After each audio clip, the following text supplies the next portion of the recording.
What up, guys? Yo, Fruit Punch Sabi here, and we are here, summer 2022.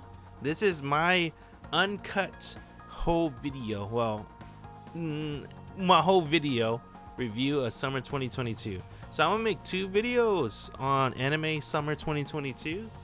One's gonna be the TLDR, Too Long Didn't Read version, where I try to make it like 2 minutes and just me telling you my favorites animes, my recommended animes, and what I look forward to try to catch up animes. So it's gonna be that. It's gonna be spoiler free. This video, however, I'm letting everything go, right? I'm gonna tell you straight up my whole opinion, spoilers incoming, all that good stuff. And honestly, this season, I felt like this season I didn't really pay much attention, but surprisingly, I actually did watch a lot this season. Right? I just never finished a lot. I actually finished I finished 6 animes. 6 animes this season. It's just that anime is so saturated now, right? There's like 20 anime per season, and it's hard to catch up to 20 animes. So that's why I'm going to make a second video, the TLDR, Too Long Didn't Read version. And that's why I'm just going to tell you like a quick recommendation of what I recommend. And if maybe you have similar taste with me, I'll tell you my favorites, what I like the most. Maybe you'll like it too. But I'm going to give you a heads up. I'm unique, right? I like not popular stuff. But you know what's funny? The stuff I like turned out to be popular this season. One of them, Call It a Night, yo! Call It a Night turned out to be popular. That's nice.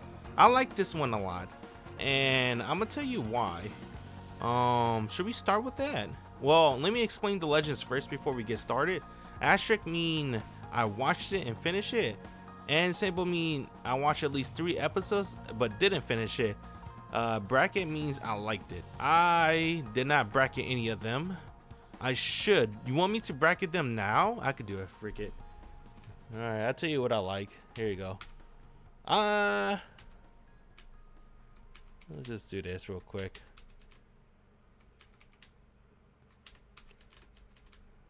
I mean, it's basically gonna be the ones I finish, right? Obviously, if I like the anime, I'm gonna keep watching it. I'm just gonna do this because I like the visual. No, F you.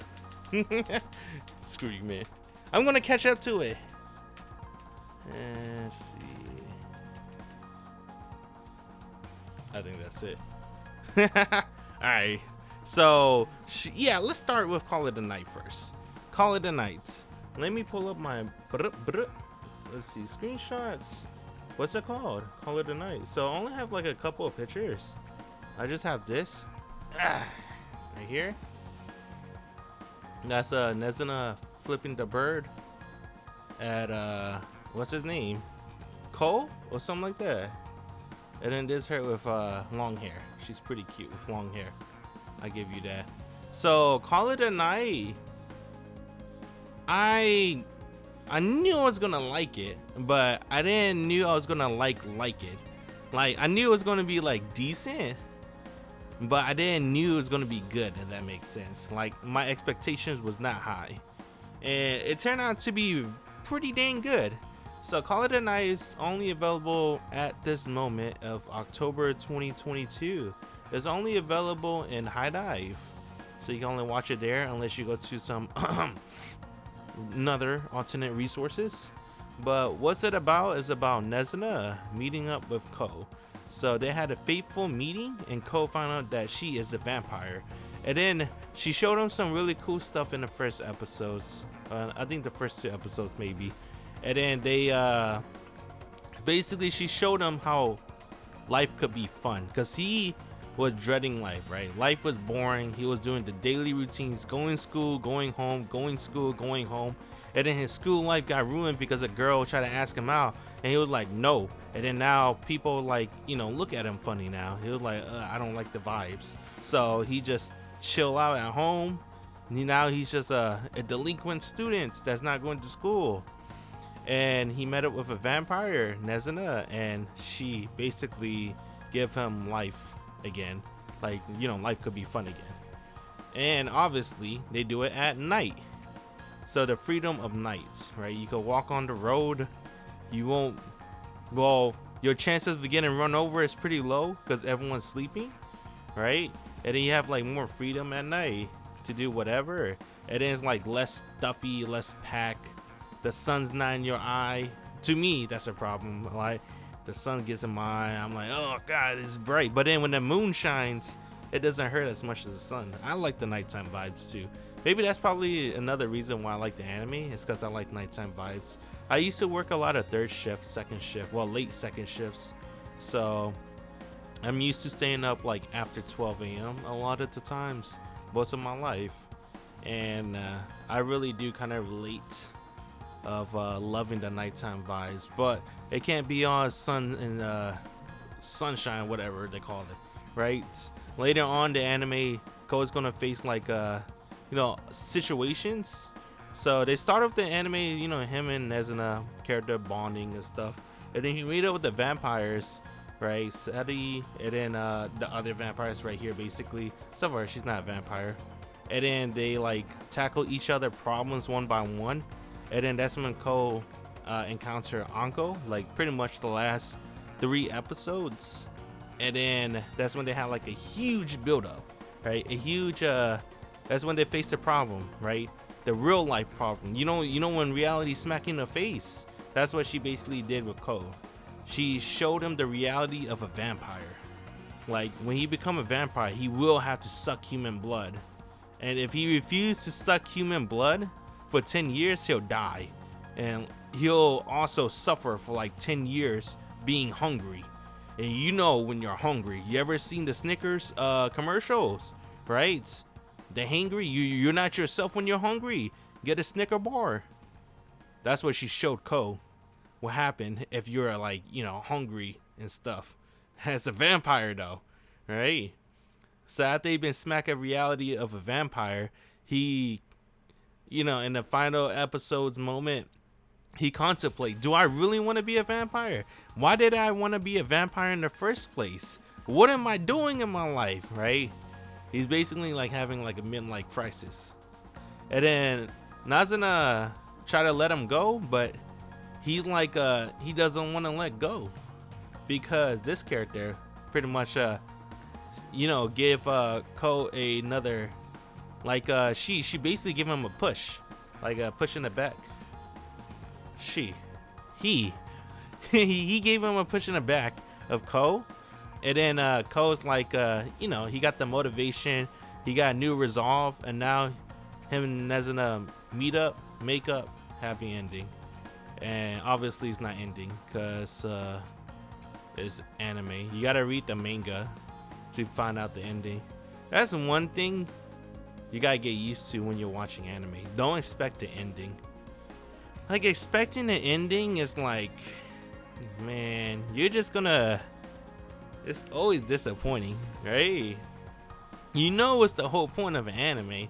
It's just to advertise the source material, whether it's the manga or the light novel. It's very rare for animes to actually end, unless it's like really popular or the source material is really short. It's one of those.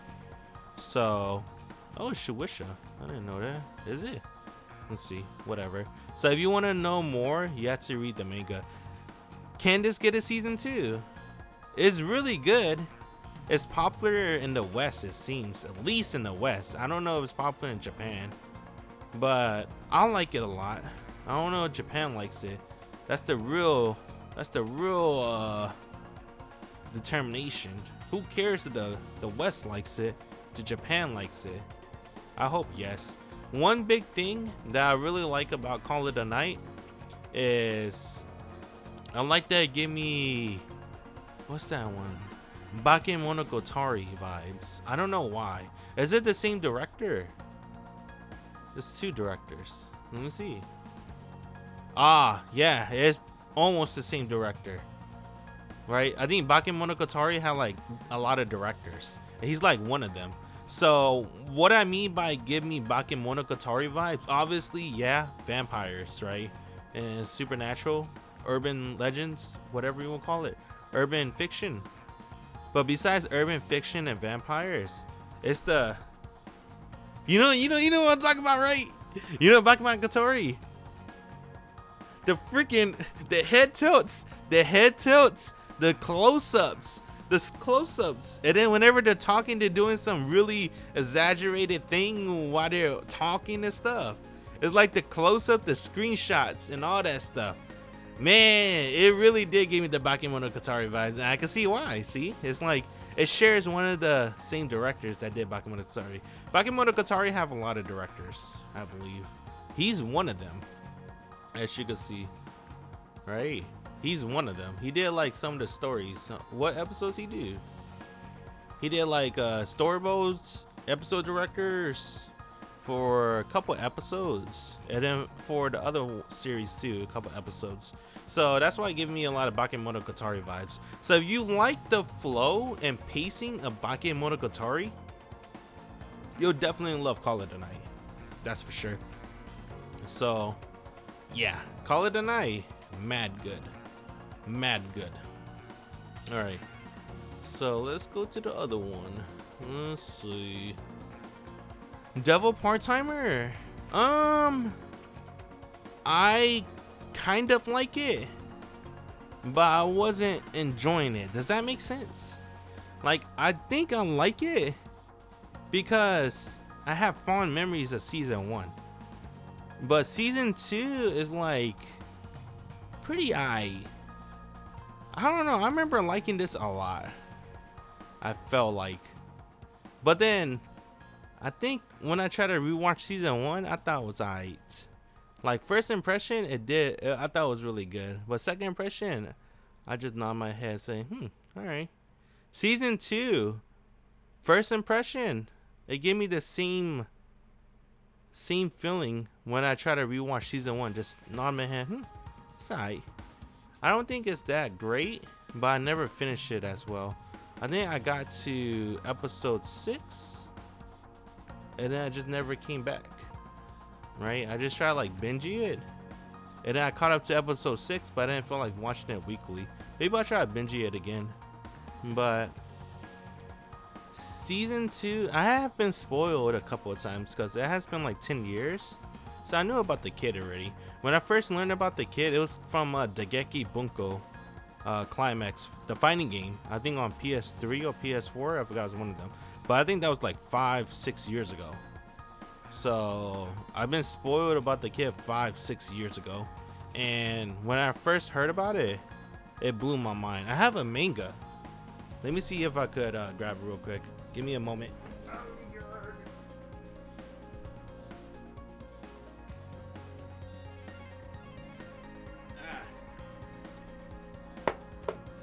Dusty. Yeah, I already read the manga and stuff. This is a side story, by the way. Hey, instead of season 3, you know what we can do?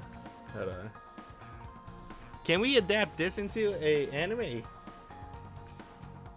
I think this is fun. Let me read it a little bit. Oh my god. Can we adapt this as a spin-off anime? I think it'll be good. I think, honestly, I enjoyed this way more than season 2. I know that sounds wild. That may be a very controversial opinion, but I like this more than season 2. I think one of the things I really like about the Mao Part-Timer is I like it more as a slice of life relief comedy. I think the reason why I'm not enjoying season 2 as much as I did enjoy season 1 is because I feel like it's missing that slice of life comedy. I think they're going too ham on the story. I think they're focusing too much on story. And honestly, I'm not a big fan of the story. I just like the characters and their everyday situations. I think that's what I'm more of a fan of. You know, probably a controversial opinion. People like story more than slice of life. But you gotta know, I came from a visual novel background. And the people I talk to, when they read visual novels, their favorite part is also slice of life. like just enjoying the peace before the storm. Because you know, in visual novels, after the peace is over, everything's going downhill and it'll never recover. So that's what season 2 is kind of be like, but without the slice of life. Like everything just like, you know, it's the story just pacing flow, and I'm just not a fan of the story. I like the slice of life situations more, about a demon lord working at McDonald's. Yeah, dude, that's comedy gold. They should focus that on more. That's another thing. He doesn't even work at McDonald's anymore. He works at a beach hut. What the hell? Dude, come on, man. Alright, let's get to the next one. Overlord 4. Overlord 4. This is amazing. I'm trying to remember what happened. So, did I binge? Uh-oh. What the hell? What is this? It's like a hentai website, right? What the hell? You click one thing off the screen, and then pop-up happen, and there's naked bitches on the screen. Except for, unfortunately, it wasn't naked girls. It was just random trees. But let's see. I binged Overlord, right? I didn't. Yeah, I did. I binged it. Yeah, I binged a little bit of it, and then I caught up, and then I finished it. So I'm trying to remember what happened. It's kind of hard to remember. Let's see if I could do this. What happened? The season 4. All right, it's hard to remember. There's a lot that happened. This guy's funny. This guy's a bitch. That's the dwarves. You know what it remind me of? Remind me of Lord of the Rings. The dwarves. I was just so I have a new Blu-ray player from Prime Day, and I wanted to test it out. So the first movie I tested out, I'm watching the Lord of the Rings trilogy, and when I saw the dwarves, it reminded me of this, of Overlord. I'm like, oh, maybe Overlord got it from Lord of the Rings. Maybe they did. They got the dragon from the Hobbit, I guess. I don't know, man. It's hard to give you my feedback on this.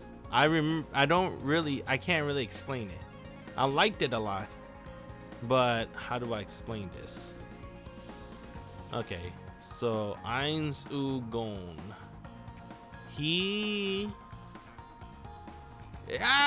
Dang, what happened? I don't remember. Alright, so man, I don't remember their names. Alright, let me just say this. The succubus, alright, they're like making friendship with the neighboring kingdoms. And then the neighboring kingdom, one of the idiots noble like stole from his kingdom, right?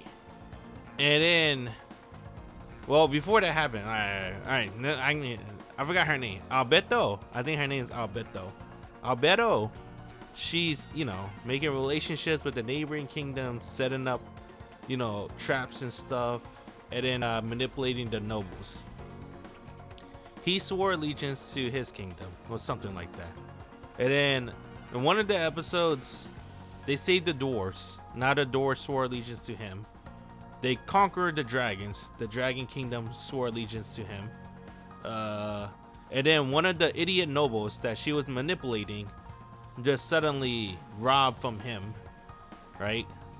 And now, to prove a point, he's going to have to destroy their entire kingdom, and he called for war. This dude right here, he's tight. Like, he was whatever in the previous 3 seasons. Season 4, his last moments, this dude is a true king. I actually respected him, and it sucks that he died. I was like, dang, what? That sucks, because they actually made him cool. Unfortunately, they made him cool too late, last moment. And then one of the samurai dudes died too. It was pretty good. People said they adapted that well from the source. And then after he destroyed the kingdom, right? The princess turned into a demon. Her knight becomes her puppy, metaphorically or literally. I don't know how you want to interpret it. And the Witch of the Fallen Kingdom. Let's see. I'm trying to remember what happened after that. What's their next move? I don't remember. At least that's all I remember. So they destroy his kingdom. So this guy's entire kingdom destroyed. Just to it's to prove a point. So no other kingdom won't want to challenge them. And then in episode I think 12 or 13, they revealed a big twist. The dragon dude, Ryu. I don't know if he's the player or an NPC, but he knows about players and NPC, so that's pretty tight. Overall, I really like this. I think it was a really good season. I think it's better than season 2 and 3. I did not enjoy from memories, I did not enjoy 2 and 3.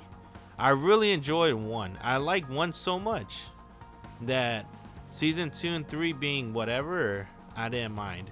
I was going into it thinking season 4 is going to be whatever as well, but season 4, in my opinion, is pretty dang good. Is it good as season 1? It's pretty close. It might be better. I don't know. I really liked it. I think I might like it more than season 1. Let me look at season 1 again. Dang, season 1 twist though. Season 1 twist is pretty good. Right? Because Shoutier, you know, betrayed. It didn't had a twist like that. So I think season 1 might be better because of that. But season 4 definitely delivers. I liked it a lot. It felt great. It was a good watch. Season 4 was amazing. Rent a Girlfriend, I want to catch up to. Made in Abyss, I don't know if I'm ever going to catch up because I had to watch movies. It's not easy to watch movies legally. Lycoris Recoil, that one's pretty good. I have pictures of it actually.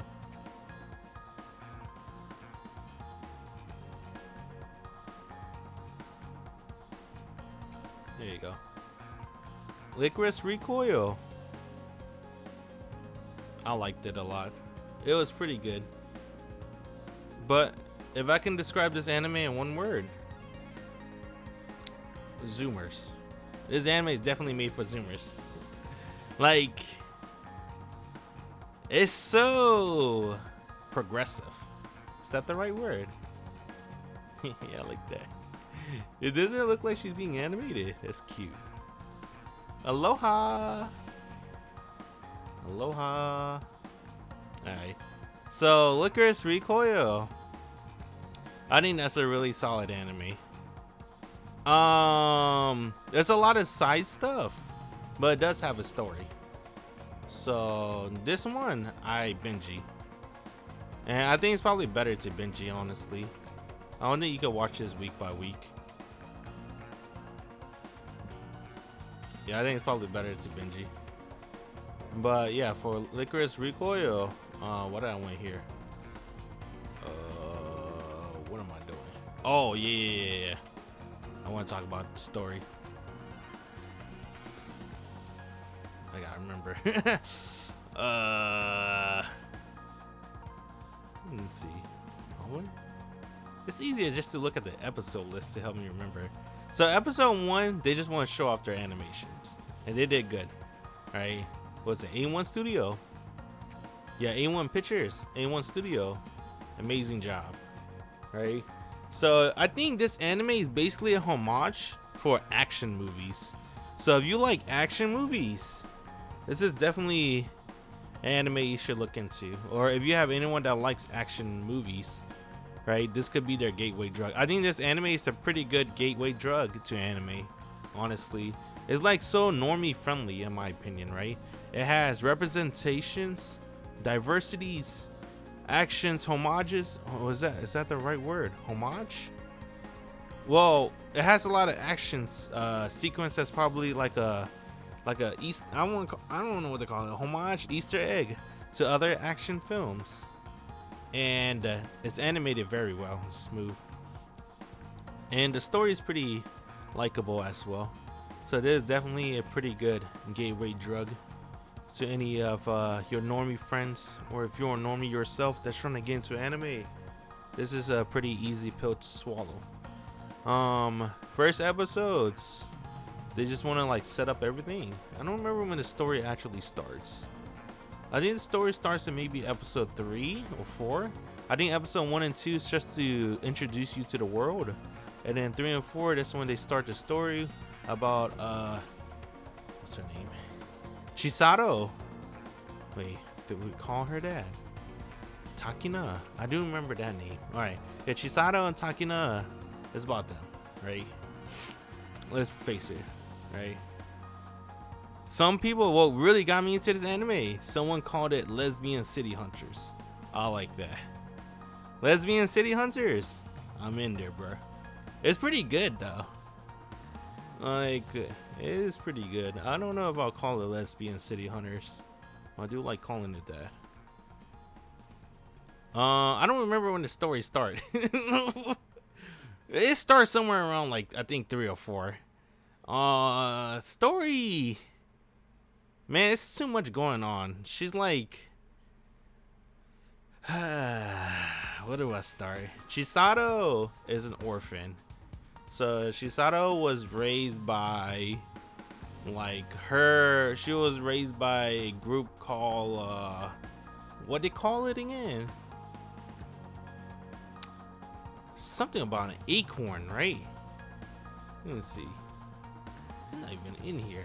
Let me see if I can click on him. Maybe he'll give me some hint. No biography written? Dang. Whatever that company is called. They're raised by a group of organizations that raises superhumans, basically. Like humans with super gifted natural talent that will aid the world. Whether your talent is for killing or your talent is like cooking or singing, they will make sure you utilize your talent to the fullest, even if it like harm mankind, because that is God's will or something like that. So that's what she was raised from. Takina, she's just they're all orphans. They have no parents, right? Actually, Chisato have a parent, right? She has 2 dads, Mika and other guy, right? She got 2 dads. Yeah, she got 2 dads. They're both pretty cool. Well, Mika's cool. Her other dad's a psychopath. What was it going with this? Oh. Damn it. I don't remember where I was going with that. Why did I bring up the 2 dads? Oh yeah, because they're all orphans. Chisato's an orphan, but she's technically adopted by Mika and her other dad. But her other dad don't really admit it, but that's her other dad. He gave her a gift, dude, like a birthday present. So I don't know, man. I think of them as 2 dads. So what was I going with this? They're all orphans. Chisato has 2 dads, and then basically they're like ninjas. You know, like the you watch Gintama. What's the Black Spider Clan? Naraku or something like that. What was that spider clan? Well, they're basically ninjas, and then they evolve into assassins. So modern day ninjas are assassins. Why they're all girls? Cause reasons. They separate their organization. There's a boy organization, a girls organization. Don't let me explain why, cause I can't explain it. Look, bro, they're fucking ninjas. All right, they're basically ninjas, and then today's standards, we just call them assassins. Modern day ninjas, right? So they're orphans raised as modern day ninjas, and in order to protect the peace of Japan, that's what they're raised to.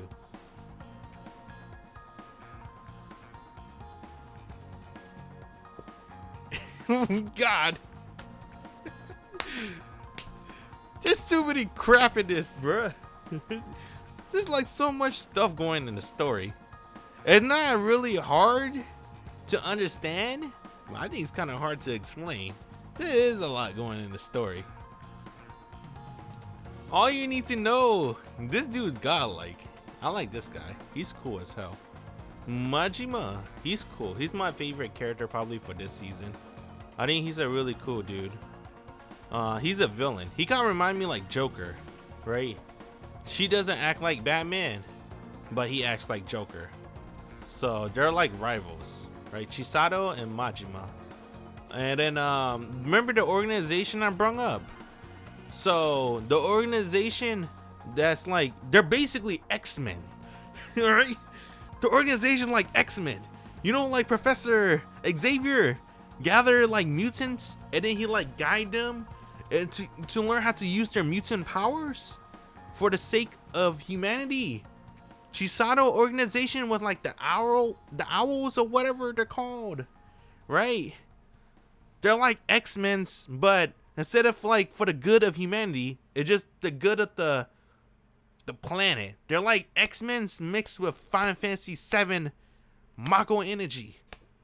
I don't know, like something like that for the sake of the planet, or God's will, something like that, right? So they nurture these children with super gifted talent, or in the X-Men they will call it mutant genetics.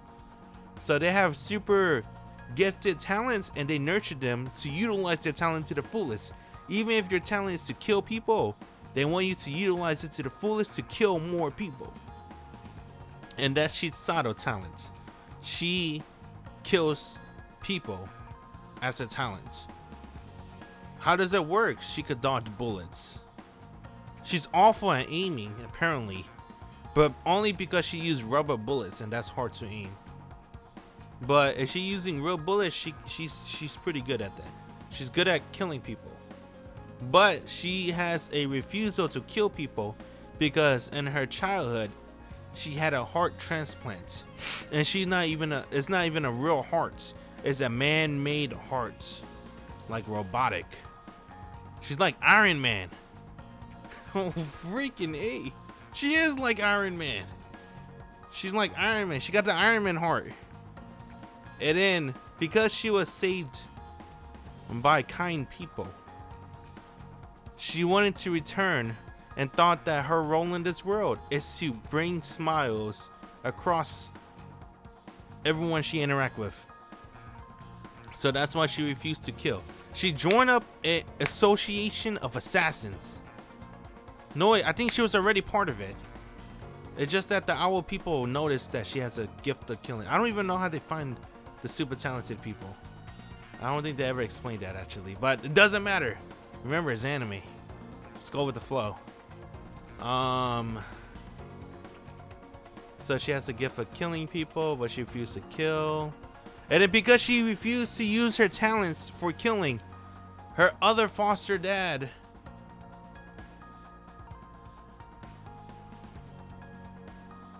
Who's the other foster dad? Shinji. This dude's Japanese. He look white. What the fuck? Shinji, because he's more dedicated. He loved both his daughter, but he loved his job more, his career. And his career, he placed that over his love of his daughter. They're not real father and daughter. It's like he's like a foster dad, but he's only a foster dad because it was for his career anyway.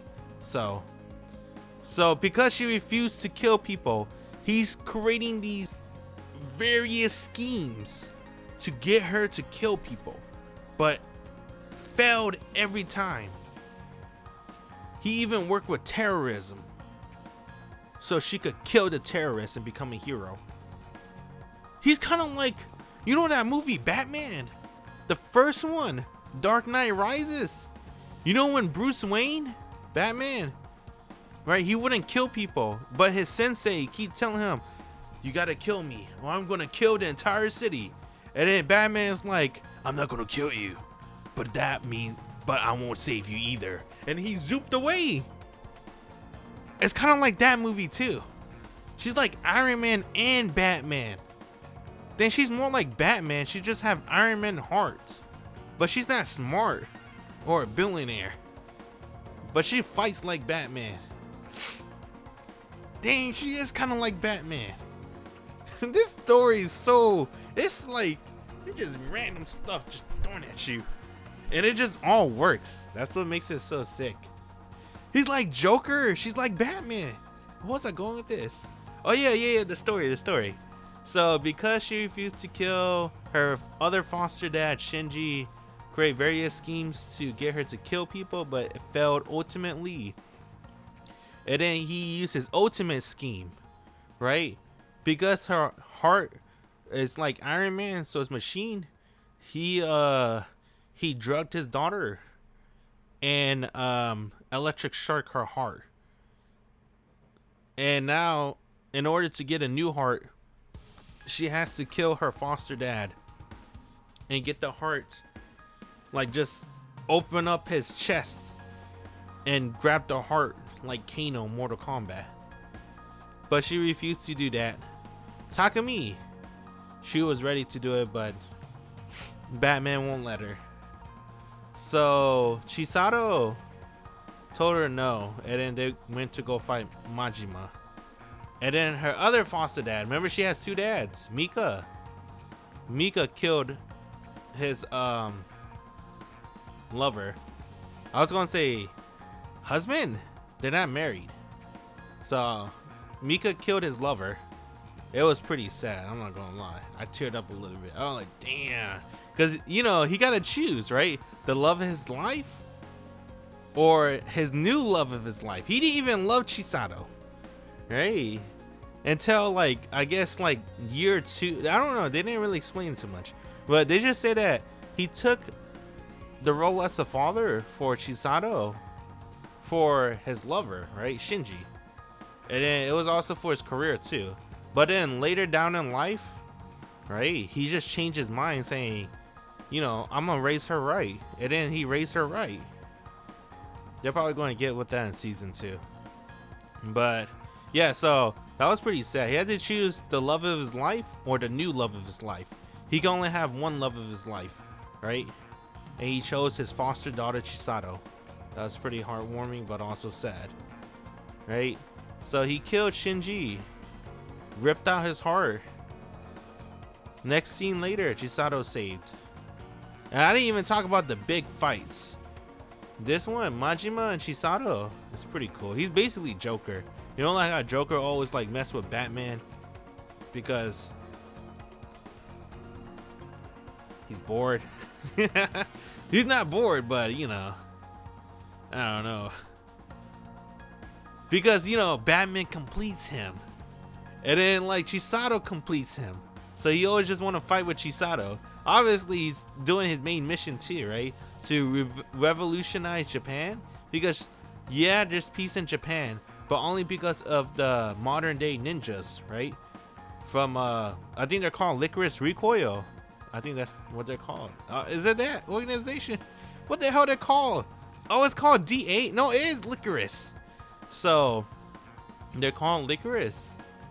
And then it's like fake peace. So he doesn't like the idea of the government choosing what's right and what's wrong, right? You don't like that idea either, right? Like their hands, their lives is in their hands. It's not in your hands, right? Say that you threw away a soda, but then it hit the ground and not the trash can. And then the licorice girl show up and shoot you. And they caught you for terrorism. That's basically why. He says it's not enough balance. And I kind of agree with that. Like the government has too much power and too much control. There's not enough balance with the people and the government. So he's trying to give more power to the people. So technically he is kind of a good guy. Right? And I think they're technically like the bad guy, really. But it's not really about what's good and evil. But, you know, Majima is a hero in my book. He's fighting for the people. And they're fighting for themselves. Basically, that's what they're doing. But you know what? At the end of the day, it is about your own happiness.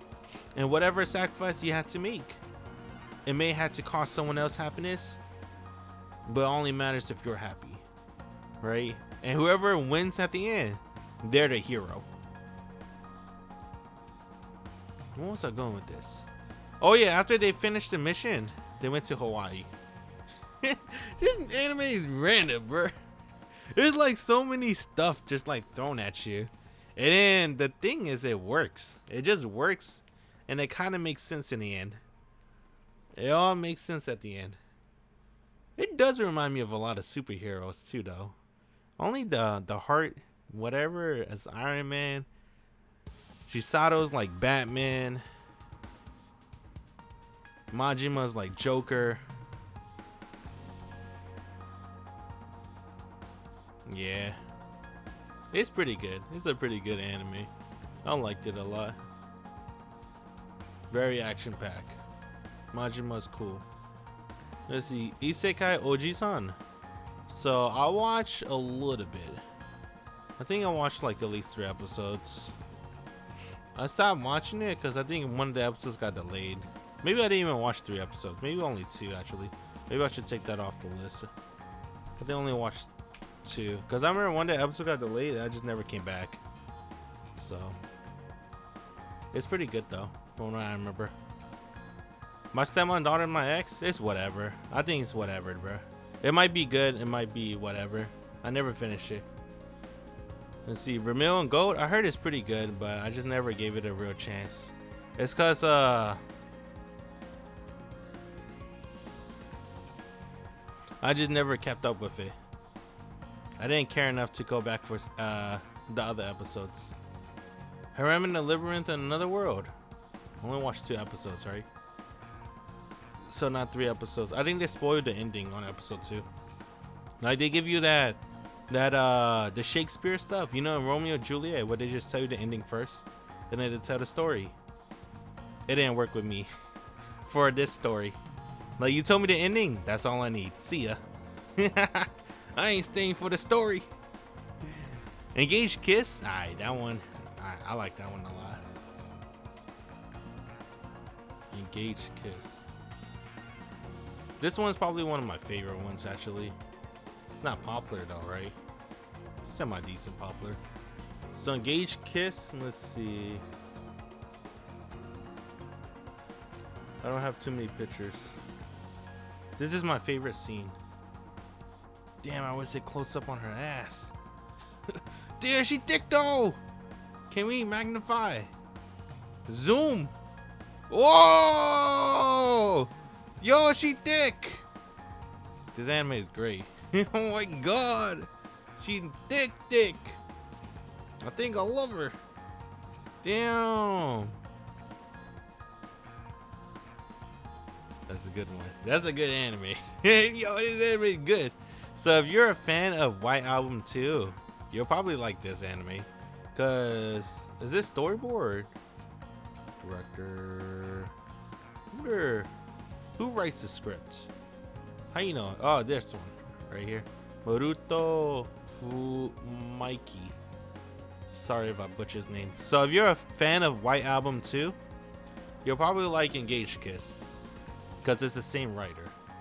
So they do share similes. Like Setsuna, she's not in there. Maybe she might be the pink haired girl.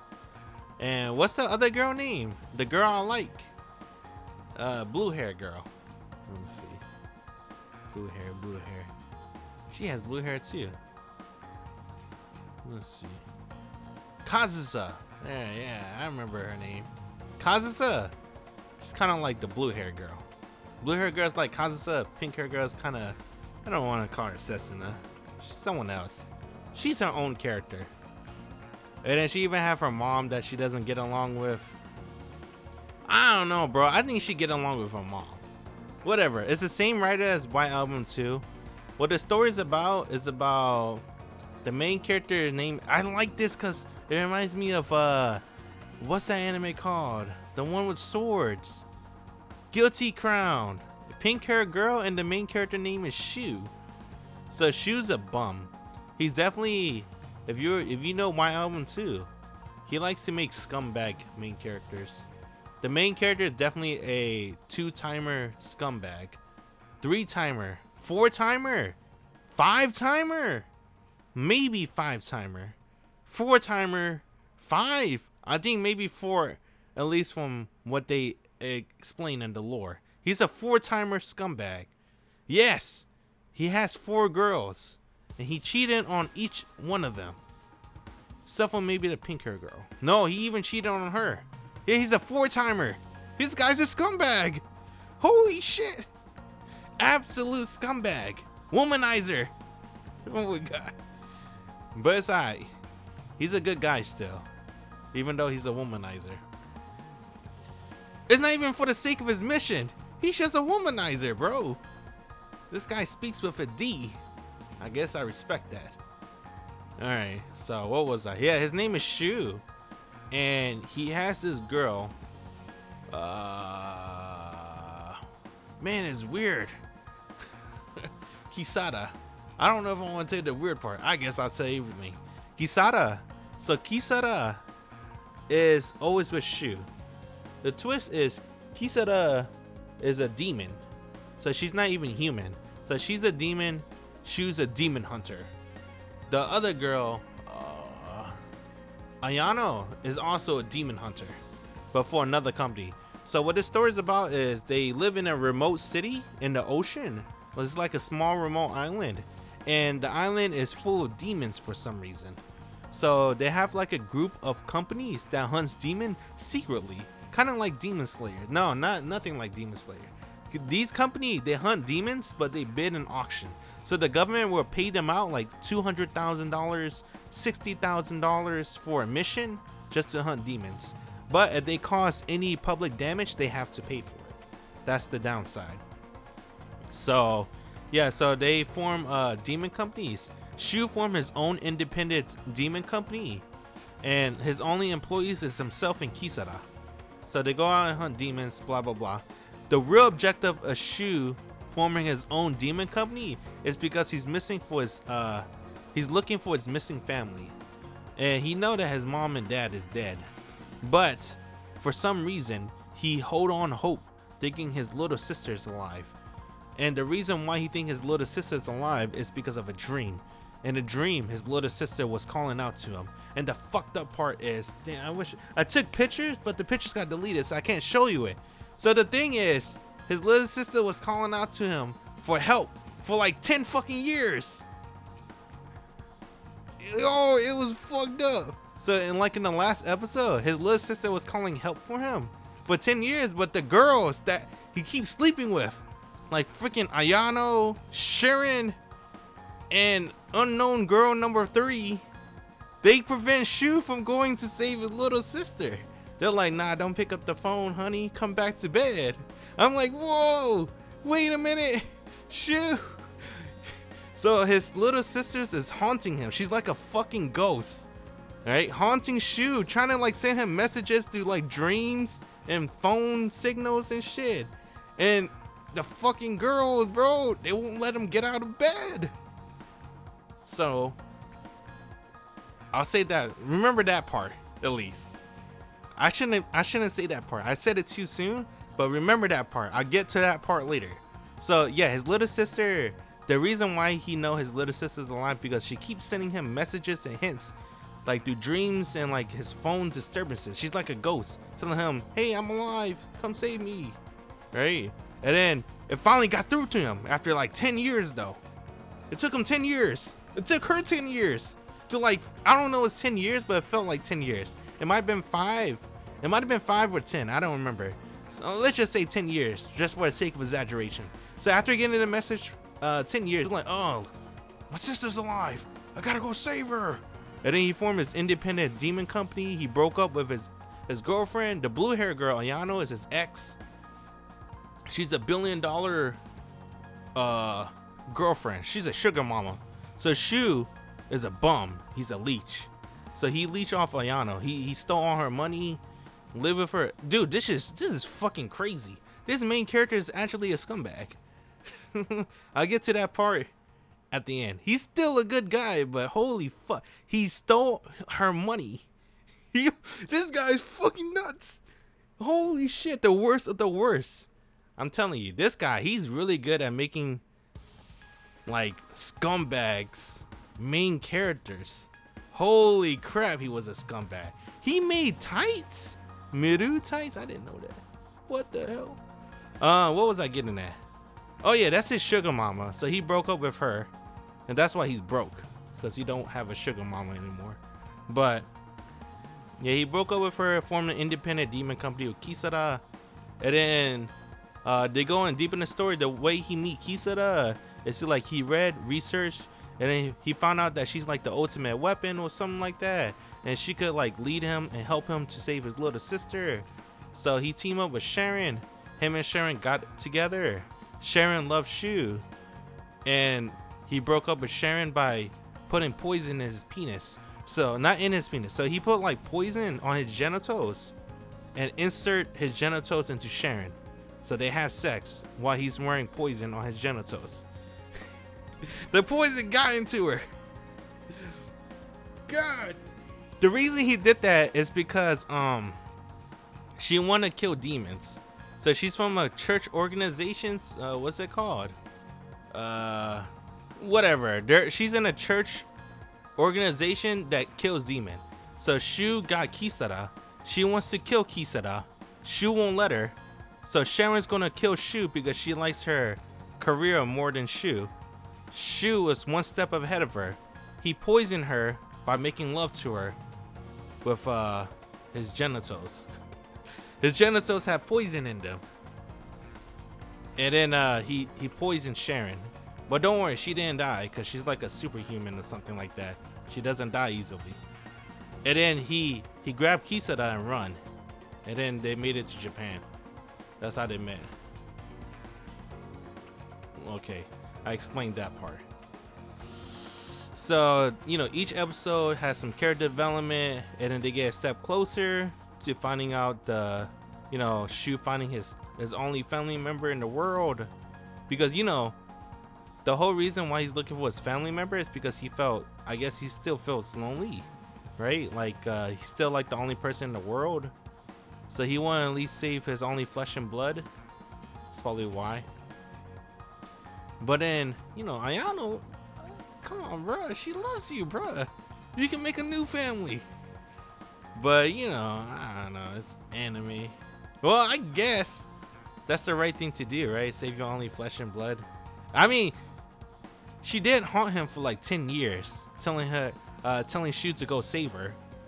So I guess... I mean, yeah. All right, never mind. That makes sense now. It makes sense that he abandoned everything. Oh yeah.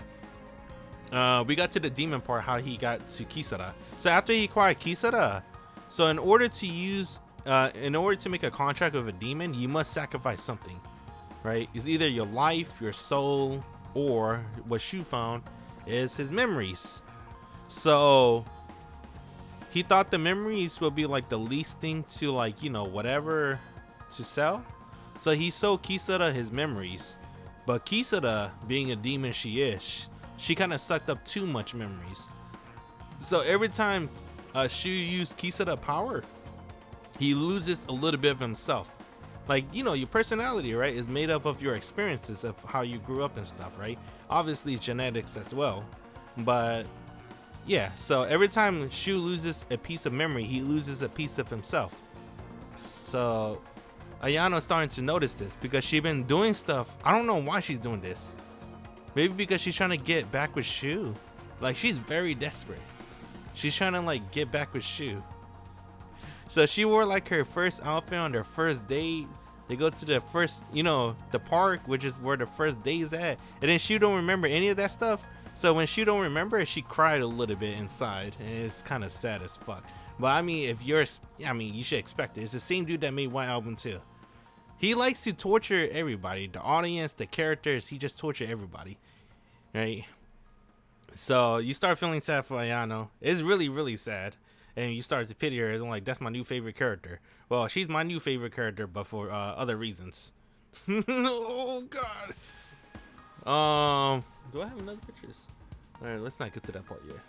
We can do this one though. There's Kisara on him. See, that's how their relationship is. Shu never really had physical relationship with Kisara, even though he is a scumbag until the very end of the anime. So He always kept their distance, mainly because every time she kissed Shu, I forgot how to activate the contract. So in order for Shu to use powers, Kisada powers, he has to kiss her. It's Shu's fault. So when they first activated their contracts, Kisada like stole some of his memories. Well, he sacrificed some of his memories. And then Shu, you gotta remember, he's a scumbag. I don't know how many women he slept with in his life and how many women he cheated in his life. But he's apparently he has a lot of memories of physical relationships. And then Kisada learned his bad habits. So she kissed him, and that's how they activate the her powers. So now the contract's complete. In order to activate the powers, he has to kiss her in the mouth. French kiss her with tongue action. And then every time he kisses her, he loses a part of himself, like his memories. That's how it activates. So that's why he doesn't really have physical relationship with Kisada, because if he does, he's gonna lose his memories. And there's a way to get out the contract, but I explained that later. Just remember what I said about that. Let's see, I explained Kisada, how to activate. I explained that I feel sorry for Ayano. And then there's like character development. So each demon mission is like a step closer on Shu locating his family. And then the plot twist, Shu foster dad.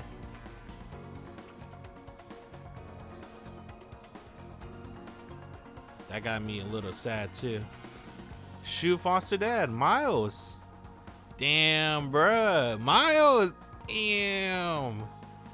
He's a demon, bruh.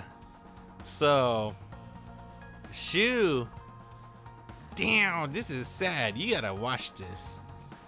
Right? Shu hates demons. And remember, I told you that whenever he kisses Kisada to activate her powers, he loses a part of himself. And remember, he forgets like Ayano little by little. In order to remember his objective, Shu always writes stuff on his hand, right? So he writes stuff on his hand to make sure he remembers what to do after he loses memories. So when it's time to fight his foster dad, Miles, because Miles sold his soul, right? He sold his soul to the demon to cure his daughter, like sickness. His daughter was dying. So that's the things that the reason why there's a lot of people, you know, turn into demons, because it's like a demon out there. They're like the devil, right? And they can grant your wish, but you have to sell your soul to them. So for Shu, he sold his soul to the devil, but he didn't choose his soul. He chose his memories. So you have to sacrifice something in order to get your wish granted. So in order to get power from her, he sold his memories. And then for Miles, he sold his entire soul, his soul and body, to have his daughter cured. And it did work. His daughter got cured, but he had to work for the devil for like 10 years, doing like dirty deeds. And then the final dirty deed, he has to kill Shu. But you know, he didn't have it in him, right? He loved Shu like it was his very own son, right? Because the relationship with Shu and Miles, damn, I wish I got the picture. It got deleted. I'm sad. But the relationship with Shu and Miles, dang, they had a picture of Shu. Yo, it was Shu. Shu and Yano are like childhood friends. When they were like babies, Ayano put a little ribbon on Shu. It was so cute. I was like, oh, that's cute. Like, she put a ribbon on Shu. That was cute. So, let's see. Oh yeah, Miles is friends with Shu dad and Ayano mom. So they're like very close friends with each other, right? And then when Shu dad died, it was because of Miles. He sold his soul to the devil, right? And he didn't directly kill his dad, right? His dad got betrayed with his wife. The wife was a devil. Let me wait for that. We get to that later. But yeah, he told the devil, right? I shouldn't call her the devil. I mean, she is a devil, kind of. What's her name? they have a name for it? I'm gonna call them the devil, bro. I don't know what's their name. So after he sold his soul to the devil, oh yeah. You know, the devil betrayed Shu Dad, killed Shu Dad, and then Miles told the devil, hey, killing his son's not part of the contract. Devil's like, I don't give a, go ahead, take him.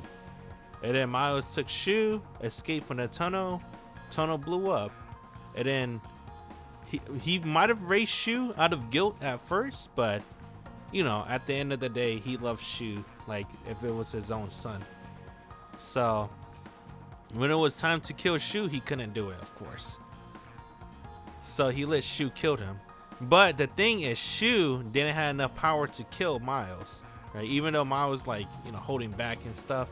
So he wanted Kisada to also steal memories from Miles, right? She doesn't have to kiss Miles on the lips. Don't worry about that. She can steal demon memories through her sword or something like that. But so he sacrificed a memory for Kisada. Remember, he'd been doing this for like 10 episodes. So Shu basically have like 0 memories left. So the last piece of memories that Kisada stole from Shu before he turned into like an empty shell with no memories, his last piece of memories was his father, his foster father, Miles. So she stole his foster father's memories, and then they fought Miles, and then Shu doesn't remember him, like Miles getting his ass whooped, and then when it's time to pull the trigger, Shu didn't even know him.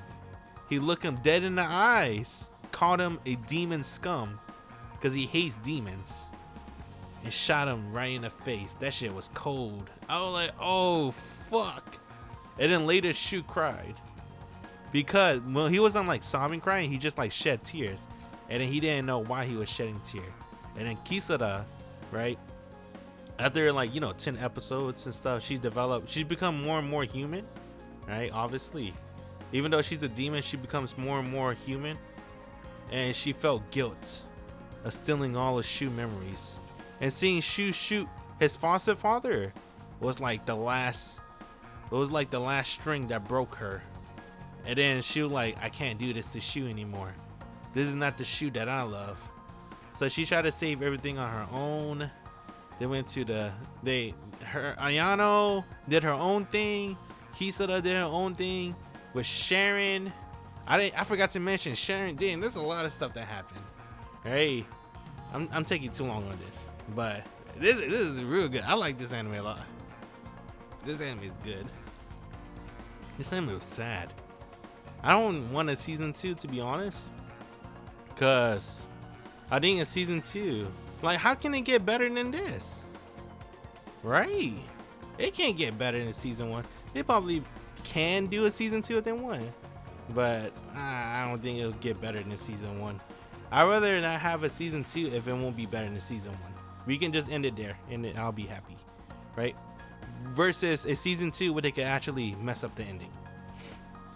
But getting back to the story, yeah, Kisa did her own thing with Sharon. Like, she teamed up with Sharon. Sharon popped up in one of the episodes and revealed, oh, I don't really care about Shu. I just care about my career and stuff like that. And then they show in the last episode, yeah, I still love Shu. You're like, come on, girl. Of course you still love him, bruh. She act like she doesn't love Shu. She still loves Shu, bro. Everyone still loves Shu. Ayano still loves Shu. Kisada still loves Shu. Sharon still loves.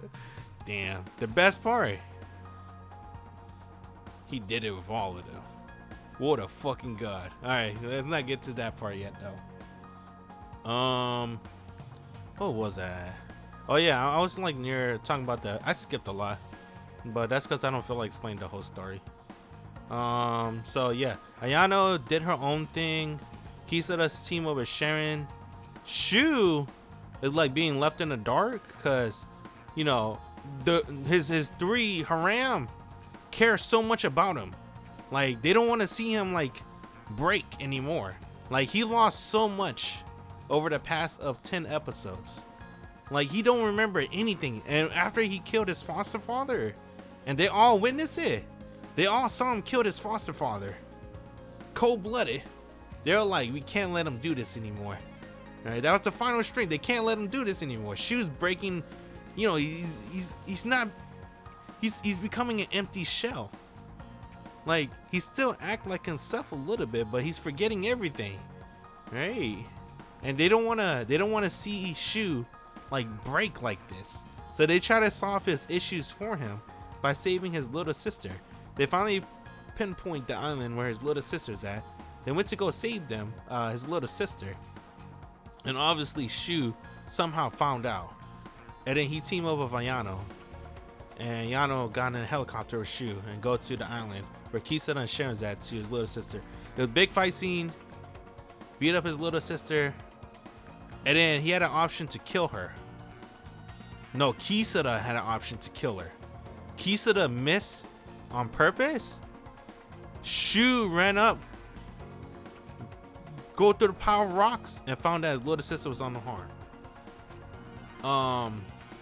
That's when they reveal his little sister has been contacting Shu for 10 years, asking Shu to go save her. She's watched everything Shu did. She watched Shu for 10 years, becoming a scumbag. She saw Shu, you know, with his sugar mama, becoming a degenerate. All he do is like just leech off of his sugar mama, and she took care of Shu, cooked for Shu, bought everything for Shu. Shu lived with her in her own house and all that stuff. She was becoming a bum. Right? He's just a leech.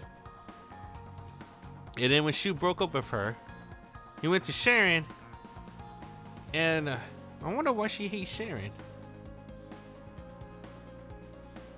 Well, Sharon did try to kill Shu.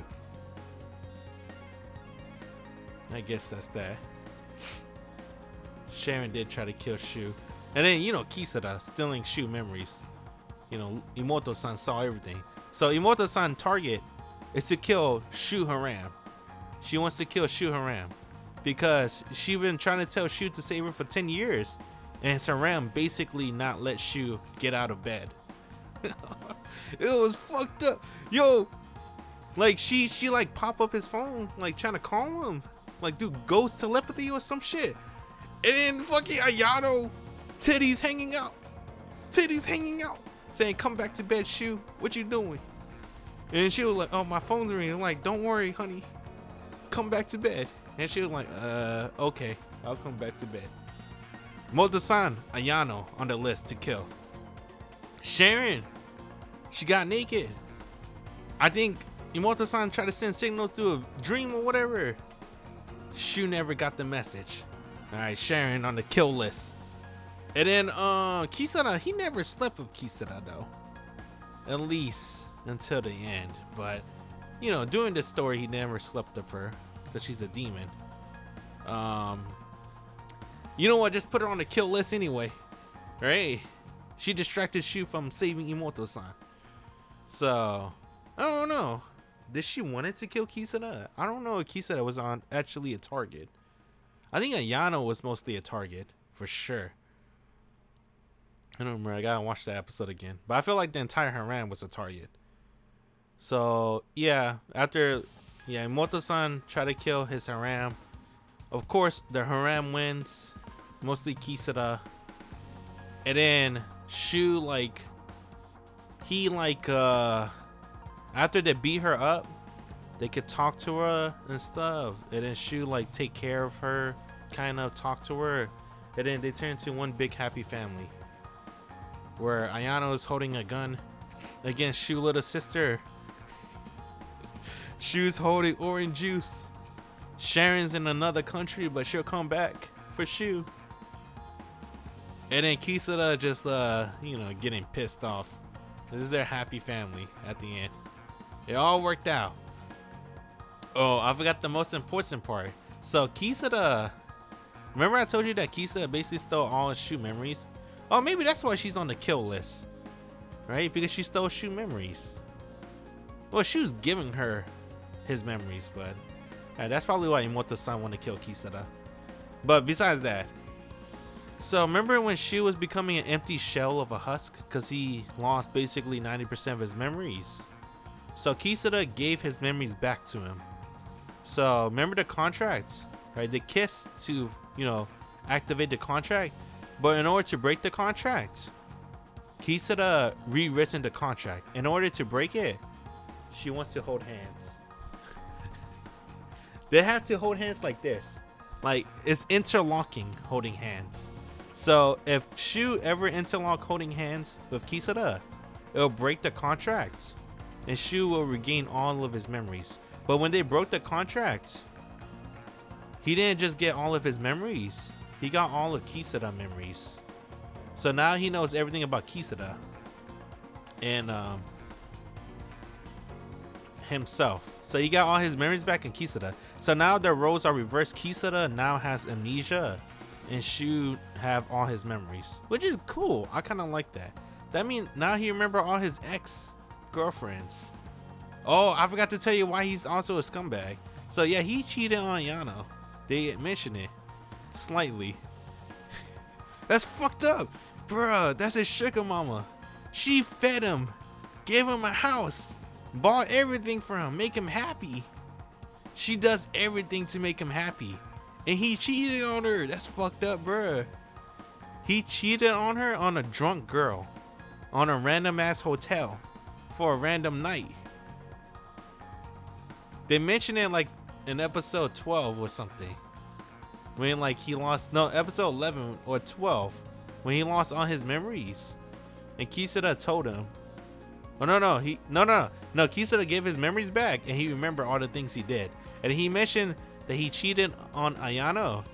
He took her credit card to pay for a hotel that he took a drunk girl with to you know, do the deeds. I'm like, damn, you're a fucking scumbag. Not only did he cheated on her, but he used her credit card to pay for the hotel. She probably knew he cheated on her, but damn, that's fucked up. That's real fucked up. I don't know, bro. He's a scumbag. He is a good person, but that's really fucked up.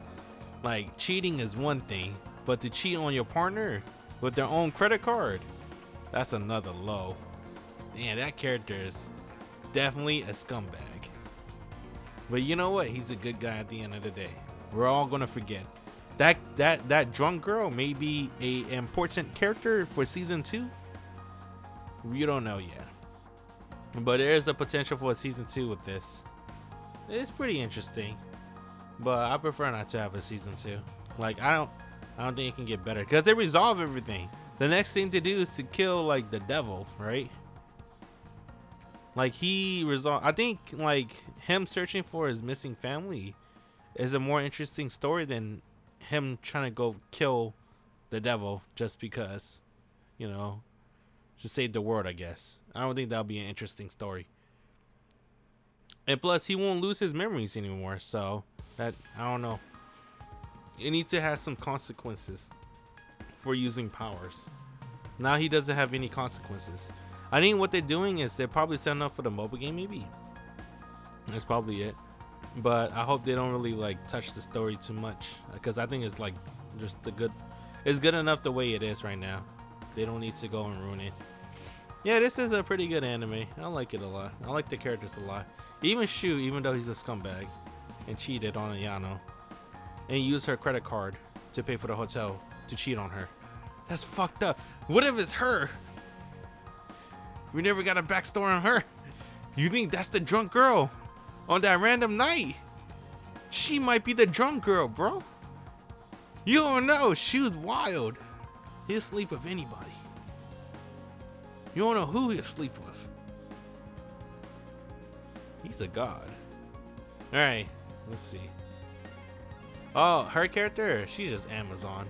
The girl right here, she's an Amazon delivery girl. But I wouldn't be surprised if Shu slept with her. I mean, basically slept with everybody. So that was Engaged Kiss. Let's see. My Isekai Life. Oh, it's the slime thing. It's pretty good. I stopped watching it because I didn't feel like following up, but I remember it's pretty decent. Black Summoner.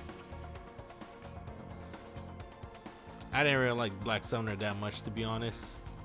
I don't like the main character. I think the main character having a fighting itch,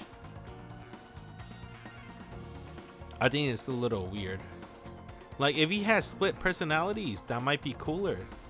But he only has split personality when he's like fighting a really strong enemy, and I think that's like, I don't know, man. I don't think that's cool. Like if they make him a little bit more crazier, I think that might have fit more. But him being like the nicest guy in the world, and then when he fight, right, he get the fighting itch, but he's still nice, right? If he's gonna get the fighting itch, I want him to kill 100%, become a murderer. Like he has to brutally kill somebody. Like he can't just like beat their ass and not kill them. Like if you're gonna have a character that's like that, what they perceive as flipping his personality, I don't think that's really flipping personality if you still show mercy, right? If you're gonna go all out, let him kill somebody. Let's see. I want to watch Shadow House. I haven't watched it yet though. Utawarerumono is pretty good, but I haven't kept up on it. I think that's it. I think that's all the anime I watch. And then the last one's like a Couple of Cuckoos. Couple of Cuckoos. It's pretty good. Episode 19 sucked, but overall, I think it's pretty good, bro. I think overall it's pretty good. I like this one a lot. Yeah, Sachi. Look, he's holding her. That's pretty cute. And then they have like a timeline of Sachi, and that's their parents too. I like their parents. Damn, they got cool parents. That's pretty cool. What else? Damn, there's too many to talk about. It's 24 episodes. I don't know if I want to explaining 24 episodes is kind of hard. Let's see. I remember this one. Yo, she walked in. You know, usually it's the opposite, right? Or the guy walk into the girl naked. She walked in when he was naked. She was like, yeah. And then she peeked. And they're like, holy shit. She saw him naked like twice. It was pretty funny. That's the first time. Yeah, damn, I don't know. There's too much to talk about. I don't know how I'm going to talk about this. I like Sachi. She's pretty good too. Oh, I like this one, right? She ate a potato chip. She felt bad. And then she gave him the potato chip that she bit into. That's pretty funny. I forgot why. Oh yeah, he said that he paid for his stuff. And she's like, you know, she's being a leech. She didn't bought that. That wasn't with her money. So she gave it to him. I guess to make her feel better. This is his haram. Okay, I guess we could start. What time is it? Dang, it's been 1 hour. Oh my god. This is gonna be too hard to explain. It's 24 episodes worth of explanation. I'm gonna try to give you the quick abridged version. Right, mainly because I'm tired explaining too. But it's probably my favorite anime this season for sure. This is his main girls. So if you're looking for a comedy romance, this is not a comedy romance. This is just a comedy sitcom with some romance, a little bit. So don't be fooled. Even though the genre does says comedy romance, it's a comedy based on romance, if that makes sense. So it's mainly a comedy that make jokes about romance. I think that's what you should get your head around. Don't think of this as a romantic comedy. This is a comedy that make jokes about romance and romantic situations. I think that's one thing that people have a hard time wrapping around their heads, because when they watch stuff like Couple of Cuckoos and other animes that's like similar to that, where there's like zero progress in their romantic relationship, it's because those kind of animes, their main point isn't romance. the reason they're making the story like that with zero progression is because they're making episodes of Friends, bro. It's a sitcom. So the main thing that they want to do, the main goal, in my opinion, of what I think the author is trying to do is comedy. So he basically just want to write a comedy about romantic situations. And it is a pretty funny situations. So I'm gonna read the summary because it helped me. You know, fuck it. So basically, right, Erika and Nagi, they were swapped at birth. They have the same birthday, so they went to the same hospital, and when they were born, their parents took the wrong baby home. So she went to the rich family, his real family, right? Nagi, real family, and then Nagi went to her family, right? So her family is poor as crap. Let me see if I have a picture. So her family, Erika, real family, they're poor. Like, they're very poor. They live in a restaurant. The restaurant has a second floor. The second floor is their house, right? The brother and sister, they have to share a room because there's no room in the house. The house is really small, right? It's like 3-4 rooms, like 1 bedroom, 2 bedrooms, right? Mom and dad got their own bedroom, and then brother and sister got to share. That's 2 bedrooms, and then like a living room and a kitchen. But the kitchen is part of the living room, so it's like 3 rooms. I guess a toilet too and bath. So it's like very, very poor family versus Erika and her rich lifestyle. Let's see if you can see her rich lifestyle, like this one, right? So she's like constantly buying clothes. She got gajillion dollars and shit. She's rich, bruh. She's a Joe-sama. So let me see, where is it? Which one? I guess I like this. No, what the heck? This one. So yeah, the pink hair girl and the guy with the black hair, they swap at birth, and they have like very different lifestyle, right? Rich lifestyle versus the poor lifestyle. Blonde girl is technically the pink hair girl biological little sister, but it's also the guy with the black hair is I can say her name. Blonde hair girl, Sachi. Pink hair girl, Erika. And then right hair, purple hair girl, Hiro. And then the guy with the black hair, Nagi. So Sachi is like technically Nagi Imoto, but it's like Erika biological little sister. Hiro is the outlier. So she's like a villain, kind of, if you want to think about it like that. She's the one that disturbs the peace and makes the story more interesting, in my opinion. Like, she's a random factor that she'll like throw a wrench in their plans or whatever, and she's like so random, like she takes the story to another direction and a more interesting direction, in my opinion. So that's the basics of their story. Hey Emily, I'm pretty good. Just explaining my anime feedback of summer 2022. Appreciate it. What was I? So I explained their backstory. So that's the setup, right? So, Couple of Cuckoos. Cuckoos is a bird that like lay eggs on another bird nest, and the birds take care of them. So they swap birth, and their parents took care of the wrong kid, but the parents don't mind because they still love the kid either way.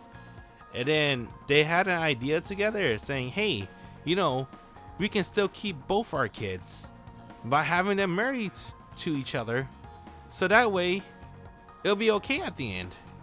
So now Erika's engaged to Nagi because of that agreement between the parents. And Erika didn't know who was she engaged with. She threw a fuss saying, who gets married and engaged at this, who gets engaged at this time of day or whatever, day and age. And then she ran away. She met with Nagi. Both Erika and Nagi agreed to be fake couples. And then the parents say, hey, That's funny because that's your engaged, that's your fiance. And they're like, what the hell? Oh my god. And then that's begin their road to romantic comedy. Well, I shouldn't call it that because people would get confused saying, well, what's a romance? So I should rephrase that.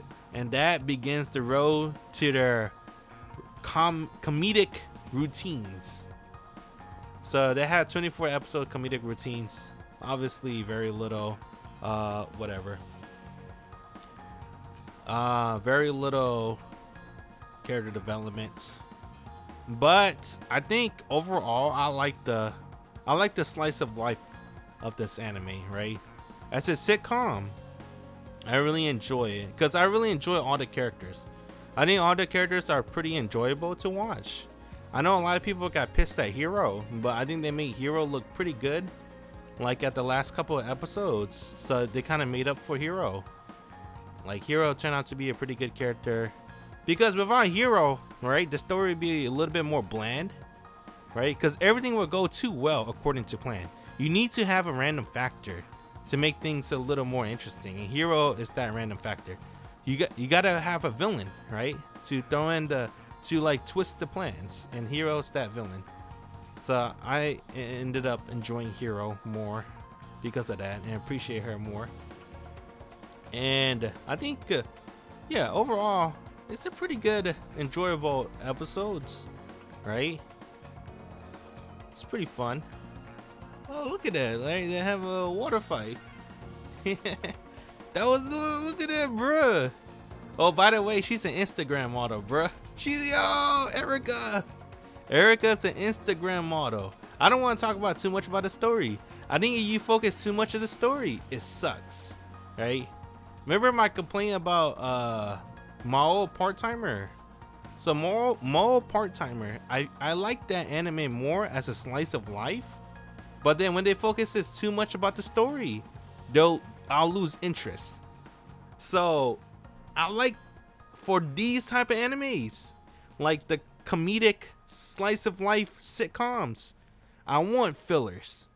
I don't want to progress in a story, because your story sucks. All right, I hate to say it, but I shouldn't say it, that's too far, but it's not interesting for me. All right, I like your characters. I like the voice actors that you put your characters in. Right? I like the animations. I like the songs.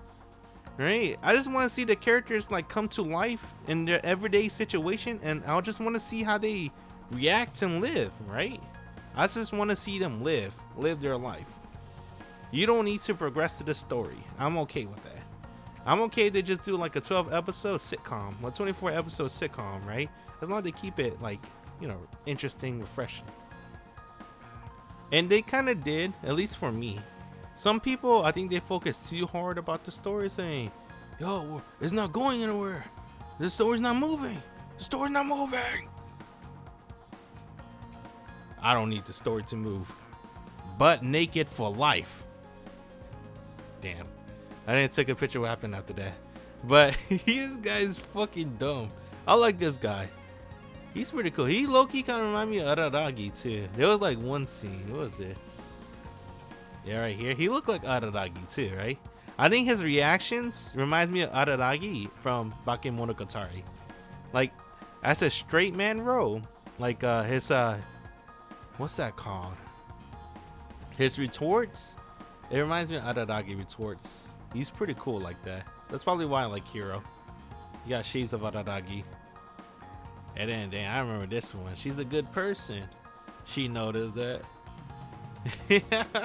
Come on, bruh. This is pretty good. Oh, this one's cute. That's his family when they swap, right? Yo, he carry his baby like that. That's pretty funny. And then there's Nagi with his parents in the opening. See, when he's with his foster parents, they make that face. And then when it's with real parents, they don't show his face, which is pretty interesting. I wonder why. I wonder what kind of face he makes when he's with his real parents. But from what the vibes gave me with the anime, I think he liked his foster parents way more, right? His real parents, I don't know. They're too shady. There might be it's because they're rich, but I think they're too shady. His foster parents are cool. At the end of the anime, his foster parents basically, they like broke the engagement, right? They told Nagi he doesn't have to marry Erika. The reason why they wanted Nagi to marry Erika is because they want to have their biological daughter back, but also they love their son so much that they don't want to lose him, right? Because you know that's not their real son, and they can't really adopt him because I don't know how it works, but don't he have to be an orphan for them to adopt him or some shit? So they want to keep Nagi, right, as a family. They want to keep Nagi close. But at the end of the episodes, like the anime, they realize that Nagi, right, he loves them back too. He's not going anywhere. And Erika, she loves them too, right? She'll visit her real parents. So that's when they came to a conclusion. You don't have to marry each other, right? Because we're going to be together as a family no matter what happens at the end. So you're free to marry whoever you want to marry. So the engagement has been broken off. Let me see if I got that picture. EF. Should be after Erika. There we go. And that's when they took the group picture. Right here. There's the real family right here. Right? So it turned out to be a big happy family at the end. I like it a lot. It's pretty good. This is a good anime, bro. Like I said, don't focus too much on the romance. Just focus on the comedy. The comedy and the feels good moment. That's it. And like the whole purpose of this anime is not for romance. It's a sitcom. You just gotta enjoy the characters and see how the characters want to live their life. Obviously, right, you need a story at least. So they have some stories. And the stories, in my opinion, doesn't get too much in the way of the slice of life. I think there's still more slice of life and story, and that's what I prefer for this type of anime. Because I see this more as a comedy than a actual romance anime. And that's how you should see it too. This is not a romance anime. Just a comedy about romance. That's a good ass happy family though. I remember this. The family hug. Family dinner. I like that. This anime actually include the parents, and that's pretty good. And Erika and her PJs. I like that. Her hair down. She's cute with her hair down. Sachi's a bully. Sachi bullies him. Why she bullies him? She's mean. Let's see. Erika with her hair down like 10 times. Damn, she good though, bro. Right? Damn. She an Instagram model for a reason. That's my girl, Erika. Damn. I love Erika. I made an emote. Let's see what else. That's the ending. We're not going to look at the ending yet. Oh, the ending? The final Erika moment. Oh, you know it, bruh. That's my... Oh. It's my wallpaper. It's my wallpaper, bruh. She good, bruh. I like that girl. That girl, she aight. Let's see the festival. Dang. I like that. There's one thing I really like about the anime. The perspective, right? Of the lenses, because she's like an Instagram model and they always take pictures. Not even just because she's an Instagram model. Like, people like to take pictures for memories. So they take a lot of pictures in this anime. I really like that. And they put you in a perspective of what it looks like of them taking a picture, which is pretty cute. It's funny face. That's her getting up in the morning. Let's keep going. Dang, I like the braid. Yeah. That's the difference in the braid and long hair. The hair a little bit more messier. That's because that's her morning head though. I like the hair down though. This is her. She's mad. But she saw him naked and then she peeked. I remember that. Oh yeah, that's when they went on a date. Oh, that looks so cool. That's when they got dinner. That's when she learned that Nagi eats a lot. And then this is when she learned that Nagi's scared of geckos. He's scared of geckos. I'm scared of geckos too, bro. His eye. What's this one? Nagi moment. Oh yeah, he was sad, and then she told him, "I don't care if you're the first or you're 13th place of being the smartest kid in school. You're just as valuable either way." Right? That means like she likes him no matter what, right? Basically. And that made him feel better. And then at the later of the episode, he called her fat. And then she told him, "I don't care about you if you can't cook."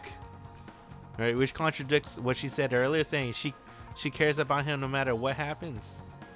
And then because he called her fat, she said, "I don't care about you if you can't cook." That's their household. I like that. Amano Umino. Amano is Erika family, and Umino is Nagi family. They're foster family. And then what's this? Oh yeah, the gecko. That's when they took a selfie with each other.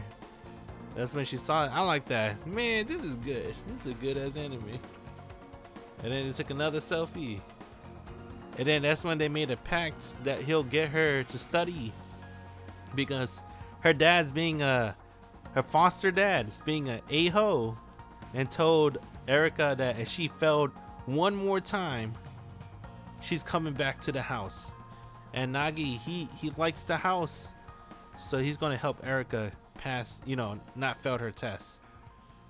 That's her eating a pizza, unlike the pizza. That's her in her PJs and Hiro with the hair down. That's Erika at the beach. That's Erika pouting. That's Erika with her sister, her biological sister. Then her biological sister is bullying Nagi by stepping on him. And that's when they eat chicken. Erika eating chicken with her biological sister. And then that's when you can tell, holy crap, they are sisters. And then this Nagi's cooking for dinner. Erika and Sachi, I forgot why they're cooking. I think they said they'll help out or something. And then that's the ending, right? That's when Sachi and Erika, they're officially bonded as sisters. And this is when she was sad. This is when she was sick, and Nagi had to take care of her. It was pretty sweet. It was like the final episode. Erika sighed. I don't know why I took a picture of this. I just like to. Erika sitting. Oh look, this was a special one. With that's Nagi family, or his foster family. This what could have been her. Am I covering that up? Covering up a little bit. On the right hand, you see right here, Nagi with his old family, his foster family. Look at that. That could have been her life. Instead, she got the life of Ojo-sama. I don't know. Would you rather be rich, or would you rather have a happy family? See, that's also another thing about this anime, right? It shows you the difference. Would you rather have a rich family or a happy family? Right? Obviously, when they're rich, they don't really have too much time in their hands, right? And, constantly busy, so they can't really spend too much time with you. I don't want to say poor people have too much time in their hands, but I don't know. Erika smile. That's in the sunset. That's when she teased him. That's like the first episode, right? Oh, the water shoe. That was a good one. She was like, "Why you spray me with water, asshole?" He's like, "Hell no, you're an asshole." And then he showed her why he sprayed her with water. And she was like, "Dang, you're pretty good at taking pictures." That's her with the yes sir. When he was tutoring her, she was wearing that outfit. She likes to cosplay. It's family dinner. That's when she first met her real biological family. And then this is like the ending, right? I think this is the last episode, right? Yeah. Family picture. And then the gecko scene. Yeah. Oh yeah, it is Hiro with her hair down. Hiro looks pretty good with her hair down. I'd like the braids, but seeing her with her hair down is pretty good too.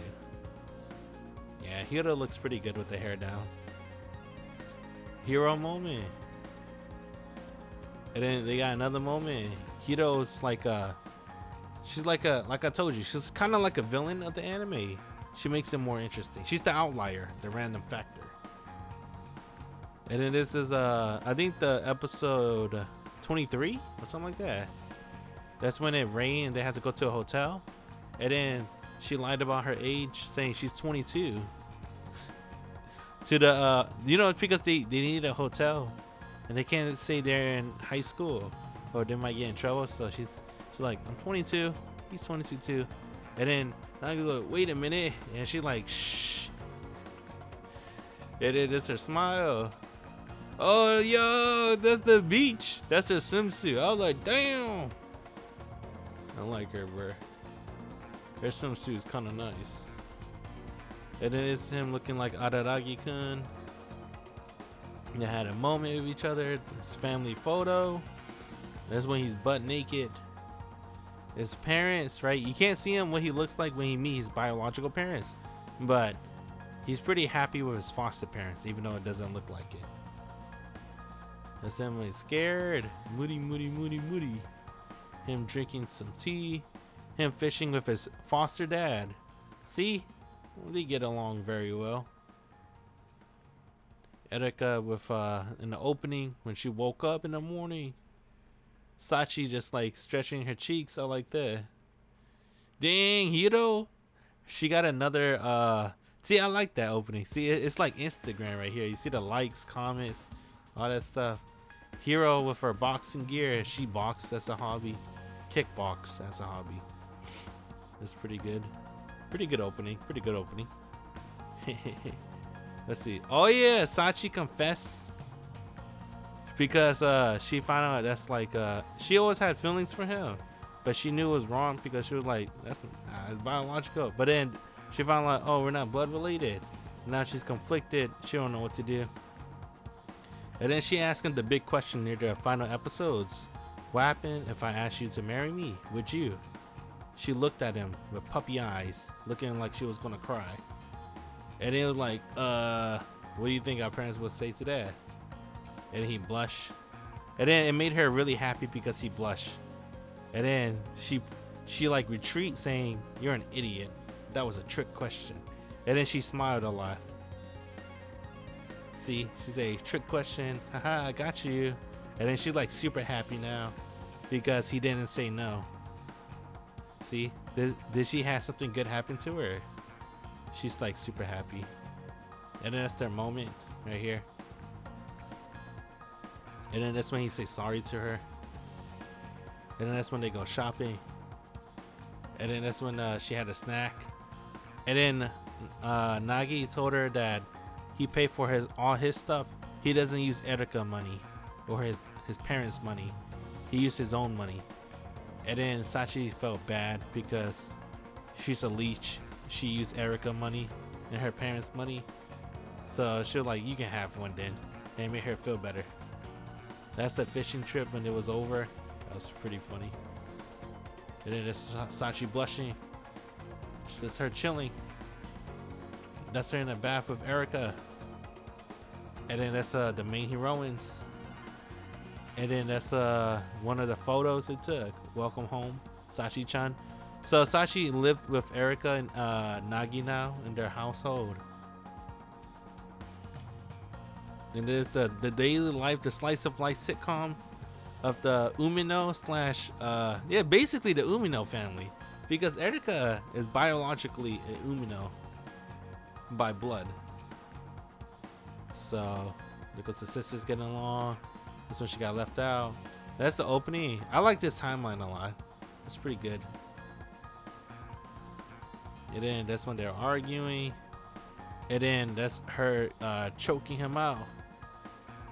And then that's the secret. And then it sees, and then that's it. Yeah, this anime is godlike.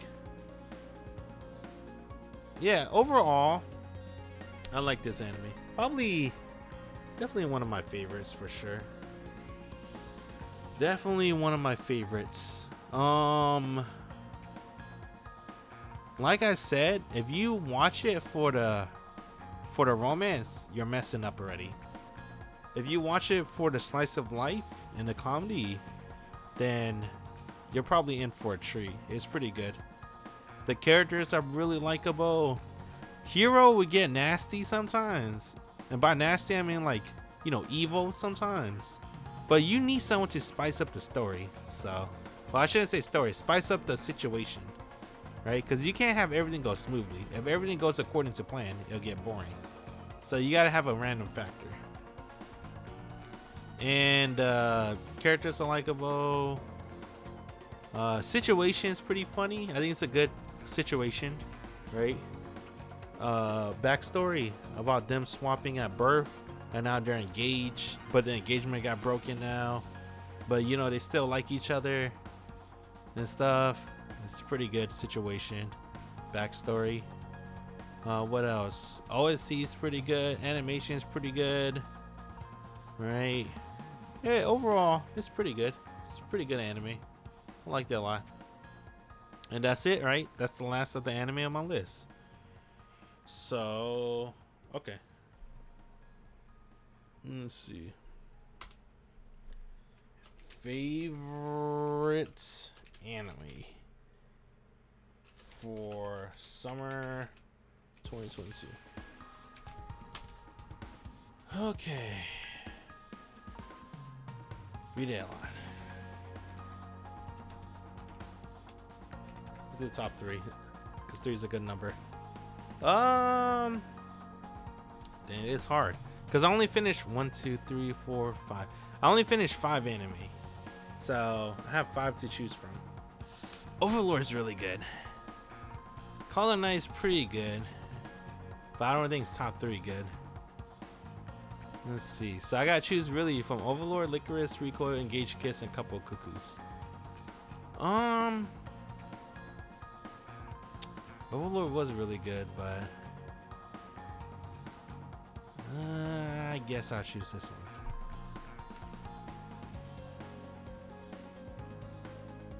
Go with the bracket. Keep the bracket. I think Lycoris Recoil number 3. I like the action scenes. The story, like I said, they threw a lot of stuff in the story and it works at the end, but honestly, I didn't really get into the story too much. I just really enjoyed the action sequence of the anime. And that's probably what I was probably aiming for. But I'm not really a big action guy, in my opinion. Engaged Kiss. Now, story-wise, I really did enjoy Engaged Kiss. I think that's a pretty good story. At least for me, I liked it a lot. There's a lot that happened in the story. And I think my favorite part of the story is the character losing his self-identity. Because, right, he made a deal with the devil, and he's sacrificing his memories, his self, right, in order to achieve his goal. And I think that's a pretty cool factor. I like that a lot. And obviously I enjoyed the action sequences as well, and other stuff. And this one may upset a lot of people, but you gotta remember, this is my opinion. It's not yours. And I like Couple of Cuckoos the best. It's probably mainly the way I see the anime. You gotta remember, this is the way I see the anime. Like, a lot of people is probably looking for the wrong stuff for this anime, because the tags can be misleading. It is labeled as a romantic comedy, but I think you should not see this anime as a romantic comedy, because nothing's happening. I think what you should see this anime as is a sitcom, a comedy sitcom, and the jokes are about romance. So I think that's how you should see the anime. If you want to watch a pretty good comedy sitcom of slice of life, Couple of Cuckoos is definitely up there for me. I like it a lot. Characters are really likable. OSC is pretty good. Situation is pretty funny. Obviously voice acting is good, and yeah, It's mostly for slice of life. You really want likable characters, and I think the characters are likable for me. I like the characters a lot. Right? Let's see. What? Let's see. Anime I would recommend from summer 2. Okay. Alright, since I only completed 5, this is all the anime I would recommend. Then it's hard to recommend Overlord because you gotta watch 4 seasons. Alright, it is extremely hard to recommend anybody an anime on their 2nd season and up. So Overlord is automatically disqualified because of that. Right? Couple of Cuckoos, 24 episodes. That's pretty hard pill to swallow. I think anything above 12, 13 episodes is hard to recommend. So I don't have much choices. 1, 2, 3. Oh, I do have 3, but what order? Right? I think this is a pretty hard anime to recommend. Like, if you already watch anime, I think Gauge Kiss is pretty good. But if you're new to anime, I think it's really hard to recommend because anime gets crazy, and yeah, it gets real crazy when supernatural stuff happens, and it's hard to explain the story, and it'll be hard to follow the story too. There's one thing you have to learn when watching anime is to go with the flow. Right? Go with the flow if you truly want to get into the story. I think in Gauge Kiss, if you can't go with the flow of the story and you get lost, it won't be as enjoyable. You have to actually keep up with the story to enjoy it. So that's why it's like really hard to recommend, but I can't really recommend Couple of Cuckoos or Overlord because they're like 13 episode plus. Right? Overlord's like 50 episodes plus. I think Call It a Night would be a good second. No one's pretty good. It's chill. It's a pretty good chill vibing anime. It's pretty easy to get into, right? And there isn't much story to go off of to follow, so it's just easy to, like, you know, take in the episodes, enjoy it, right? That's one thing you gotta remember. I like watching animes to enjoy the experience. Some people like watching anime to enjoy the story. But I think majority of people like watching anime just to enjoy the experience. At least that's how I see it. Let's see. And I think Lycoris Recoil for people that just want to enjoy the experience. Like I said, going off from what I said earlier about, I think most people watch anime to enjoy the experience. I think I would highly recommend people to watch the Lycoris Recoil. If I had to recommend an anime from summer 2022 to anybody, I'll probably recommend them Lycoris Recoil. Because the story, even though it's like they throw a lot of stuff in it, it doesn't really matter at the end, in my opinion, right? It doesn't really matter if you kept up with the story or not compared to Engage Kiss, because what they can make up for is with action sequences.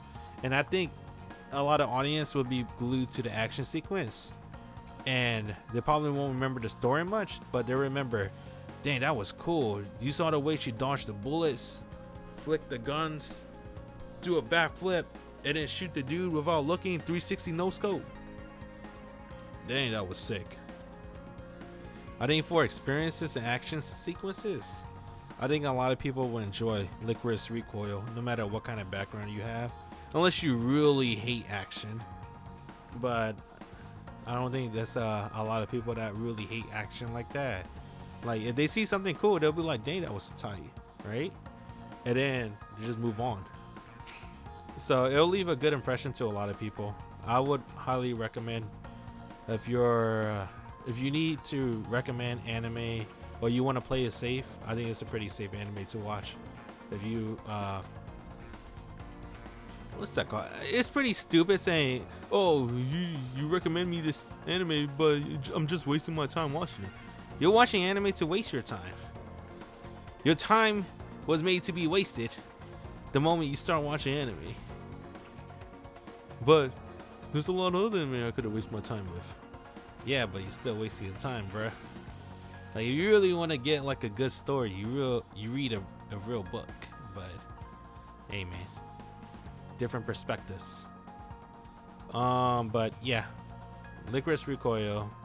I recommend this to anybody that's like don't know what to watch, and it's because I never met you in my life, I'm gonna play it safe and just give you a anime that I think that will please the majority of the audience, no matter your age range or if you're a normie or you're an otaku or whatever. I think Lycoris Recoil can hit a lot of the fields. Is it my favorites? Honestly, no. I think I want to put Overlord, honestly, over Lycoris Recoil. But maybe. Yeah, I might have to do Overlord. Sorry, bruh. Overlord was godlike. I really like Overlord, in my opinion. Season 4 was fantastic. Season 4 was fantastic. It was really good. But I enjoy Engaged Kiss and Couple of Cuckoos more than Overlord. Dang, you know that ending in Overlord? Dang, you know what I just remember the ending when she sings? Oh my god. That crazy chick, the princess, but she just sings. That was cool. Dang, this anime was sick. I don't know. I think I have to let me redo this again. I think Overlord was 2. Honestly, that's how I felt, to be honest. I think Overlord is mad good. Season 4 was mad good, bro. Season 4 was really fucking good. I wish they show more of a war, but they did that in one of the seasons already, so it's kind of understandable. So I guess this is it. That's the end right here. That is the end. That is my review of summer 2022. Little bit of a recap. Favorite animes for summer 2022. Couple of Cuckoos, Overlord Season 4, and Engaged Kiss. Anime I would recommend for summer 2022 for people I never met, that I would think that grab a lot of the audience, right? Audience, no matter what your background is Lycoris Recoil, Call It a Night, and then Engaged Kiss. But you gotta remember, these are the anime that I watched, at least 3 episodes and plus, and I only completed 1, 2, 3, 4, 5 animes out of all these that I watched. So yeah, take that how you will. With that, I appreciate everyone that stopped by. It's been cool, and I'm gonna head out. Laters, bye.